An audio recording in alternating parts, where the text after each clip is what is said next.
I'm going to do a few problems and counting problems just to kind of help out a little bit and get you going a little bit more. Might do another one of these with a little more difficult problems. Let's start with the first one. Suppose there are 15 paintings in art fair, and we'll select 6 of these paintings side by side in an art gallery. How many arrangements are possible? So there are 6 spots here, and so there's 15, 14, 13, 12, 11, and 10. In other words, 15p6. And you could figure that on your calculator. Go to math, probability, NP, and then so we have 15p6, and we find out that this would be 3,603,600. So 3,600,000.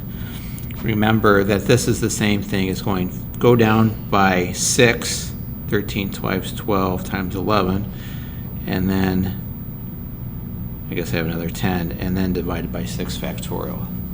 1, 2, 3, 4, 5, 6. You should get that same answer. Now let's change it a little bit. Suppose that an art museum owns 10 paintings by a particular artist, and another wants to borrow 5 of these paintings for a special show. How many ways can the paintings be selected? So in this case, it doesn't matter how the paintings are ordered. We're just shipping them. So this would be 10 choose 5. In other words, using our calculator again, going to math and then to probability and going down the choose function, and so we have 10 choose 5, and we get 252, which is quite a bit smaller than that. Remember, this is 10 factorial, 5 factorial, 5 factorial, and you should get the same answer. Now let's talk about how many 5-card hands will have 3 aces and 2 kings. I don't know if you know this, but there are 52 cards in a deck.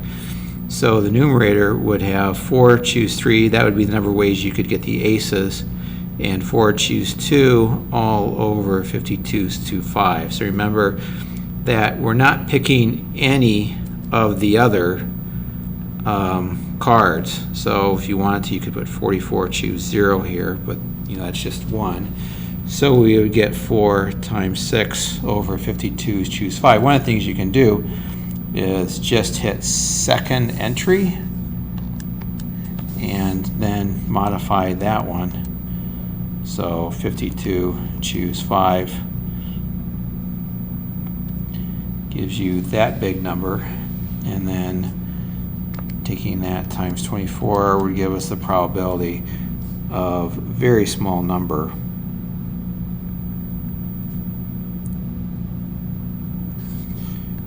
Six zeros, 3, 4, 5, 6, 2, 3, 4. So not very likely to get that. So it's perhaps why physicists are very good at playing poker. So again, 4 choose 3. Again, doesn't matter what order we get them. We can arrange them in our hand. This is a little bit more likely. 4 times. 5-card hands. There are 13 hearts available and 13 spades available. So let me rewrite that again. We have 3 to choose from 13 and 2 to choose from 13. 52 choose 5. So we could calculate that by math, probability. 52 choose 13 choose 5, 3 times, again putting another one there, 13 choose 2, all divided by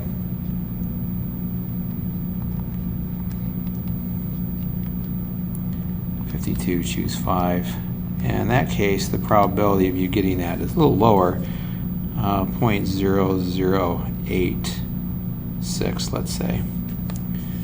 Okay, let's do another one with the multiplication principle. Here we've got 3 letters followed by 4 numbers, and the letters will be taken from the first digits of the alphabet with no repeats.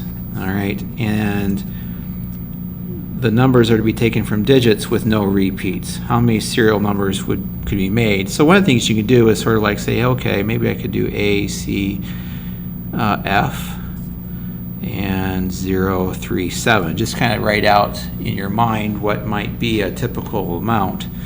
So in this case, we have the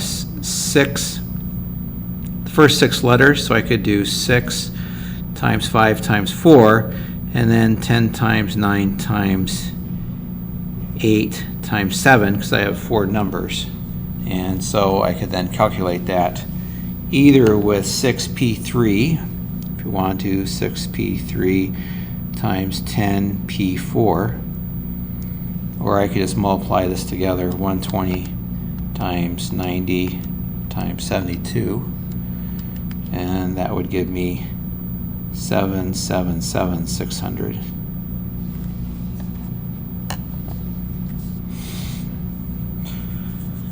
Actually calculated probabilities when it only asked me to find the number. So now what happens if the numbers are allowed to repeat? Well, I can have any of the 6 letters, and then I can have any of the 10 numbers. So that would be 6 to the 3rd times 10 to the 4th. So 6 to the 3rd times 10 to the 4th gives me 2, 1, 6, and 4 zeros. So working backwards, 2 million. And then finally, how many ways can a 5-person committee selected from a committee of 9 people?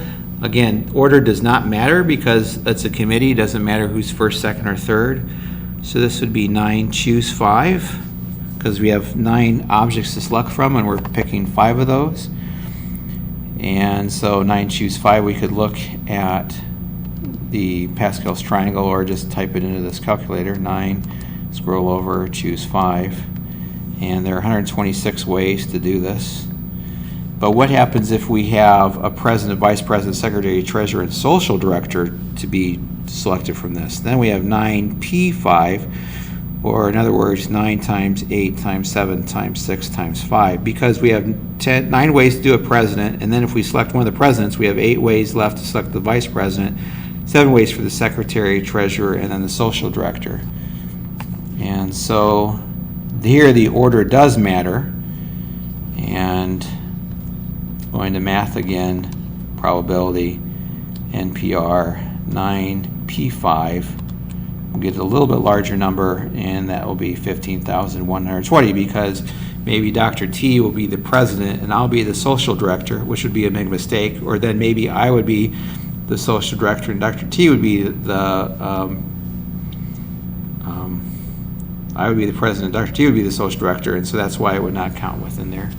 So those are just some problems that you could do, just kind of get you going between order matters, permutations, or order doesn't matter, that's combinations, and then the multiplication principle when you just do one step each time.